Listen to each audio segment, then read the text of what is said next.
ਦਰਦਾਂ ਦੀ ਮਹਿੰਦੀ ਵਿੱਚ ਹੰਝੂਆਂ ਦਾ ਪਾਣੀ ਪਾ ਕੇ ਦਰਦਾਂ ਦੀ ਮਹਿੰਦੀ ਵਿੱਚ ਹੰਝੂਆਂ ਦਾ ਪਾਣੀ ਪਾ ਕੇ ਕਾਲੇ ਕਾਲੇ ਹੱਥਾਂ ਨਾਲ ਚਿੱਟੇ ਚਿੱਟੇ ਵਾਲਾਂ ਉੱਤੇ ਲਾਣ ਦਾ ਮੈਂ ਸੋਚਨੀਆਂ ਫਿਰ ਬੈਠੀ ਸੋਚਨੀਆਂ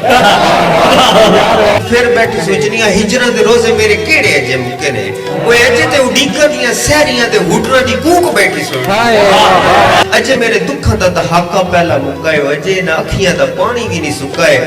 30 ਰੋਜ਼ੇ ਹੋਣਗੇ ਇਹ ਚੱਲਦੇ ਸਜਾਵੇਗਾ 30 ਸਾਲ ਹੋ ਚੱਲੇ ਸਾਵੰਦਿਆਂ ਪਾਂਬਣਾ ਨੇ ਸੀਨੇ ਦੇ ਤੰਦੂਰ ਵਿੱਚ ਅੱਗ ਜਿਹੀ ਲਾਈਏ ਜਿਹਦੇ ਵਿੱਚ ਖੌਫ ਤੇ ਉਮੀਦ ਦੀਆਂ ਰੋਟੀਆਂ ਦੇ ਪਹਿਲੇ ਪੂਰ ਲਾਣ ਲਈ ਕਿੰਨੀਆਂ ਦੁਆਵਾਂ ਦੀਆਂ ਅਰਕਾਂ ਨੇ ਸੜੀਆਂ